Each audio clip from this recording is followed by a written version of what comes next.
প্রিয় সাংবাদিক বন্ধুগণ, আপনারা জানেন আমি মোহাম্মদ শামীম দীর্ঘদিন থেকে মিম অ্যান্ড শাম্মী এন্টারপ্রাইজের প্রোপাইটার সুবাদে সিলেটে বিজনেস পরিচালনা করে আসছি। সমাজের উন্নয়নমূলক কাজের কিছু দায়িত্ব আমার উপরে ছিল, কারণ সামাজিক সংগঠন ড্রিম সোসাইটি সিলেটের প্রতিষ্ঠাতা সভাপতি হিসাবে দীর্ঘদিন থেকেই দায়িত্ব পালন করে আসছি। সেই সুবাদে অনেক কাজগুলো সমাজের করে যাচ্ছি, যেটা সমাজের উপকৃত হয়। তাছাড়াও আপনারা জানেন আমি দীর্ঘদিন যাবৎ ক্রাইম নিয়ে কাজ করি। সাংবাদিকতা এমন একটা পেশা, ক্রাইম নিয়ে কাজ করতে গেলে অনেক অপরাধীদের সামনে আমাদেরকে মুখোমুখি হতে হয়। তো সেই সুবাদে আমি যে পত্রিকাটিতে বর্তমানে কাজ করে আসছি সেটি হচ্ছে অপরাধ জগৎ পত্রিকায় কাজ করে আসছি বর্তমানে ক্রাইম নিয়ে। তো সেই ক্রাইমের কারণে অনেক সময় অনেক নিউজ অনেক প্রভাবশালীদের উপরেও পড়েছে এবং এই নিউজগুলো প্রকাশ করতে গিয়ে অনেক ঝুঁকির সম্মুখীন হয়েছি। এই পত্রিকায় কাজ করার কারণে বেশ কিছুদিন যাবৎ আমি দেখছি যে একটি মহল আমাকে নিয়ে বিভিন্নভাবে বিভিন্ন জায়গায় বিভিন্ন আইডি থেকে পেজ থেকে পোস্ট করে গেছে। এই পোস্টগুলা যে করার কারণটা সেটা আমি অবশ্যই আপনাদের সামনে ক্লিয়ার করব। ক্লিয়ার করার বিষয়টা হচ্ছে, যেমন আমি সাংবাদিকতার পাশাপাশি বিগত দিনে আমি একজন সঙ্গীতপ্রিয় মানুষ এবং সিলেটি আঞ্চলিক ভাষায় কিছু নাটকে কাজ করেছিলাম। তো নাটকে কাজ করতে গিয়ে যেমন উল্লেখযোগ্য যে নাটকগুলো রয়েছে তার মাঝে আপনার হচ্ছে সিলেটি নাটক মায়ের স্বপ্ন, করুণায় বঙ্গ, যেটি করোনাকালীন সময়ে আমি এই বিষয়টার উপরে ডাক্তারের যে বিষয়টা সেটা নিয়ে একটা অভিনয় ছিল আমার। এবং আরেকটি নাটক আপনাদের সামনে বলছি, সেটা হচ্ছে গরু কুরবানি এবং কেন প্রীতি বাড়িলা, এরকম বেশ কিছু জনপ্রিয় নাটকে আমি অভিনয় করেছিলাম। তো অভিনয়ের ক্ষেত্রে একজন অভিনেতার যে ড্রেস আপগুলো থাকে এগুলোকে অবশ্যই আমার ব্যবহার করতে হয়েছে, আমি ব্যবহার করেছি। তো এই যে অভিনয় চলাকালীন সময়ে যে বিষয়টা, আমি যে চরিত্রে ছিলাম, এই চরিত্রের নাটক থেকে বা বিভিন্ন ফেসবুক আইডি থেকে আমার কিছু ছবি কালেকশন করে একটি কুচক্রী মহল এটাকে বিভিন্ন ফেসবুক পেজ এবং আইডি থেকে পোস্ট দিয়ে আমার নামে মিথ্যা অপবাদ ছড়াচ্ছে, গুজব ছড়াচ্ছে এবং আমার মানহানি করছে ওরা। এই যে চক্রটা, এই চক্রটা নিয়েই আমি আজকে এটার প্রতিবাদ করতে এসেছি। এই কারণেই, কারণ একটা সময় হয়তো আপনারা আমাকে ভুল বুঝতে পারেন। এই ভুলগুলোকে ক্লিয়ার করার লক্ষ্যে আমি আজকের এই সংবাদ সম্মেলনে উপস্থিত হয়েছি। প্রিয় সাংবাদিক বন্ধুগণ, আরেকটি কথা আপনাদেরকে আমি বলি, এই যে আমার বিরুদ্ধে যে নানা অপরাধমূলক যে কাজগুলো করা হচ্ছে বা যারা করছে তাদের মাধ্যমে আমি কারো নাম নিতে চাচ্ছি না, আপনারা দেখছেন যোগাযোগ মাধ্যমে অনেকে শেয়ার করছেন, সেটা বুঝে করেন না বুঝে করেন, একভাবে শেয়ার করছেন। এই যে আপনাদের না জানার কারণে বিষয়টাকে ক্লিয়ার করার লক্ষ্যে কিন্তু আজকে আমার এই সংবাদ সম্মেলন। এবং এই সুবাদে আজকে যাদের স্বার্থের ব্যাঘাত ঘটছে, যারা আমার কারণে, আমি এই ক্রাইম রিপোর্টারের কারণে ক্রাইমগুলো করতে পারতেছে না, এদের ব্যক্তি স্বার্থের কারণে আজকে আমার বিরুদ্ধে একটা অপপ্রচার চালিয়ে যাচ্ছে। সেই অপপ্রচারের বিরুদ্ধে আমি আজকের এই সংবাদ সম্মেলনটা করার কারণটা হচ্ছে, আপনারা এই বিষয়টাকে জানতে হবে এবং বুঝতে হবে। বোঝার স্বার্থেই আমি আপনাদেরকে নিয়ে এখানে এক জায়গায় বসেছি। আরেকটি বিষয় আপনাদেরকে বলি,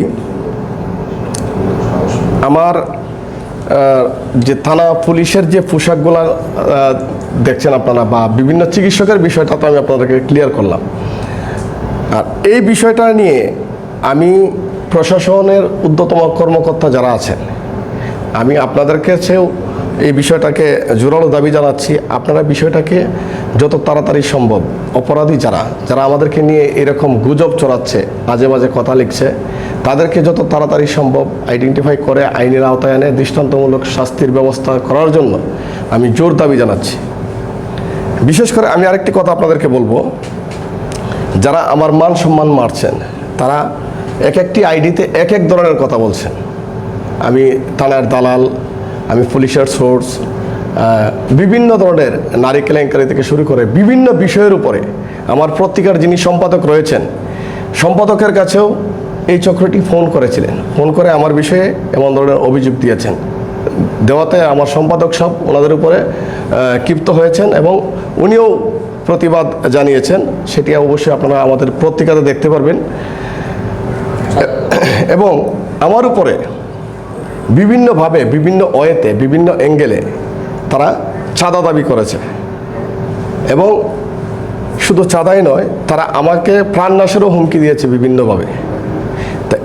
আমার কথা হচ্ছে, একজন মানুষ, আপনারা বিষয়টা খেয়াল করলে দেখবেন, অপরাধ জগৎ যে পত্রিকা, সেই পত্রিকার শিরোনামে লেখা আছে সত্য প্রকাশে ঝুঁকি থাকবেই।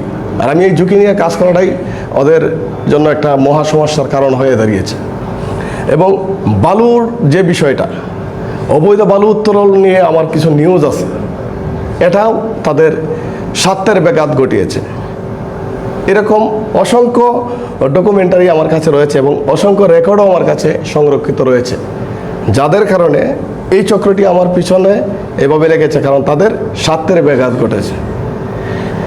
এই বিষয়টা আমি আপনাদেরকে ক্লিয়ার করলাম। এবং এই চক্রটি আমার পিছনে এমনভাবে লেগেছে, যে কোনো সময় ওরা আমার জানমালের ক্ষতি করতে পারে। ক্ষতি সাধনের লক্ষ্যে তাদের যে অপশক্তি, তাদের যে চেষ্টা, এটা তারা অব্যাহত রেখেছে এবং চালিয়ে যাচ্ছে। প্রিয় সাংবাদিক বন্ধুগণ, আপনারা জানেন আমি সাংবাদিকতা করছি দীর্ঘদিন যাবৎ, এবং মূল ধারার একজন সাংবাদিককে ভুয়া সাংবাদিক বলে আখ্যায়িত করা, সেটি আইনের ভাষায় আপনারা খুব ভালোভাবেই জানেন। একজন সাংবাদিক, বর্তমান যে আইন রয়েছে সেই আইনে এটার ধারা কোনটা পড়ে এবং কোন ধারায় তারা কোন ধরনের অপরাধ করেছে।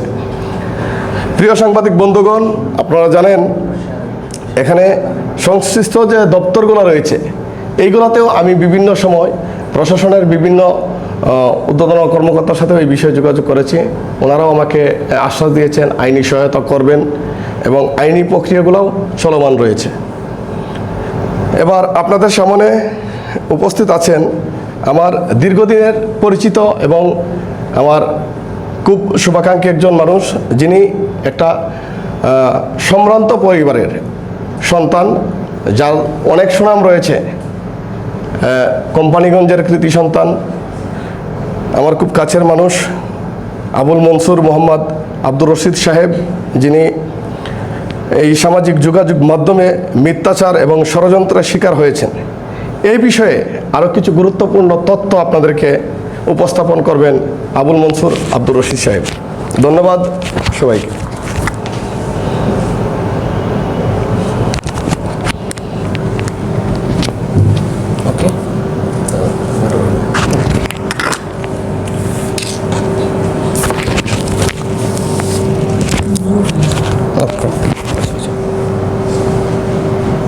আসসালামু আলাইকুম রহমতুল্লাহ। প্রিয় সাংবাদিক বন্ধুগণ, আমি আবুল মনসুর মোহাম্মদ রশিদ আহমদ, সিলেট শহরের শাহজালাল বিজ্ঞান ও প্রযুক্তি বিশ্ববিদ্যালয়ের সংলগ্ন আখালিয়াঘাট জালালাবাদ থানাধীন আমার বাসা, আর মূল বাড়ি কোম্পানিগঞ্জ থানা।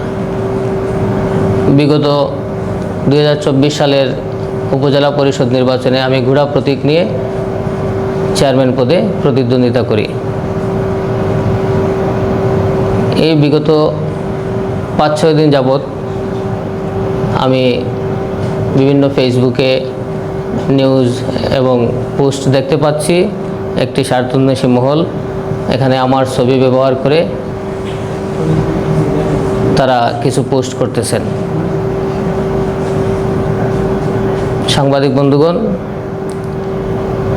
আমি আপনাদের অবগতির জন্য জানাচ্ছি, গত 23 আগস্ট জনতার প্রতিবাদ নামে একটি ফেসবুক আইডি থেকে উদ্দেশ্য প্রণোদিতভাবে মিথ্যা একটি পোস্ট করা হয় এবং গত 24 আগস্ট আক্তার হোসেন নামীয় এক ব্যক্তি তার আইডি থেকে এই একই পোস্ট করে থাকে।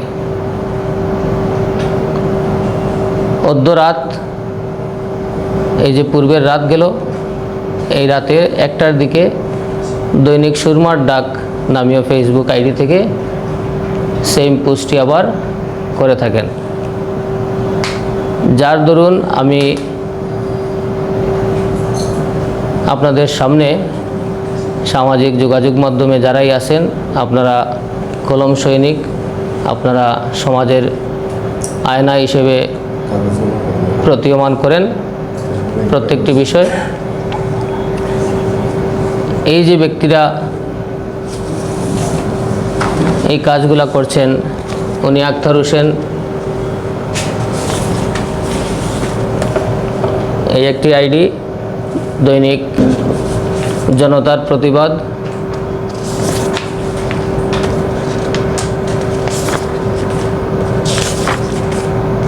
আক্তার হোসেনের ব্যক্তিগত ফেসবুক আইডি থেকে পোস্ট। এই ছবিগুলা সহ ওনারা, হ্যাঁ, সুরমার ডাক, দৈনিক সুরমার ডাক, এই সুরমার ডাক এই লিঙ্কগুলা ব্যবহার করে ওনারা যে আমাদের ছবি বা কিছু তথ্য মিথ্যাভাবে উপস্থাপন করতেছেন, ওনারা যদি সঠিকভাবে এই সোশ্যাল মিডিয়ার তথ্যগুলা ব্যবহার করতেন, ওনারা যদি যোগাযোগ করতেন আমাদের সাথে যে আদৌ এই তথ্যগুলা সত্য কি না, তাহলে হয়তো বলতাম যে তাদের সাংবাদিকতা বা তাদের কার্যক্রমের পিছনে সততা ছিল। ওনারা কোনো কিছু যোগাযোগ না করে, কারোর সাথে যোগাযোগ না করে ওনারা একটা মিথ্যা তথ্যের উপরে ছবিসহ ব্যবহার করে সোশ্যাল মিডিয়ায় এগুলো প্রচার করছেন, যার কারণে আমার নিজের, আমার পরিবারের সামাজিকভাবে, পারিবারিকভাবে সম্মান নষ্ট হচ্ছে। তার এই কাজের প্রতিবাদ হিসেবে আজকে আপনাদের সামনে আসা, এবং আমি আগামীকালকেই আমার উকিল সাহেবের সাথে আলোচনা হয়েছে, আমি একটা আদালতের দ্বারস্থ হব। আমি মামলার প্রক্রিয়াধীন আছি। এই বিষয়ে কারা এর পিছনে আছেন এই সত্য উদ্ঘাটন করার জন্য আমি সাইবার ট্রাইব্যুনাল অ্যাক্টে মামলা করব। আমার সুপ্রিয় কলম সৈনিক বন্ধুগণ, আমি আশা করি আপনারা আপনাদের সংবাদের মাধ্যমে সত্য উদ্ঘাটন করে আনবেন এবং সমাজে সত্য এবং ন্যায় প্রতিষ্ঠিত হোক, এই আশা রেখে, এবং আইনের সংশ্লিষ্ট প্রশাসনের যারাই আছেন যে সত্য উদ্ঘাটনের জন্য আমি প্রশাসনের কাছেও জোর দাবি এবং বিনীত অনুরোধ জানাচ্ছি। ধন্যবাদ আপনাদের আজকের এই উপস্থিতির জন্য।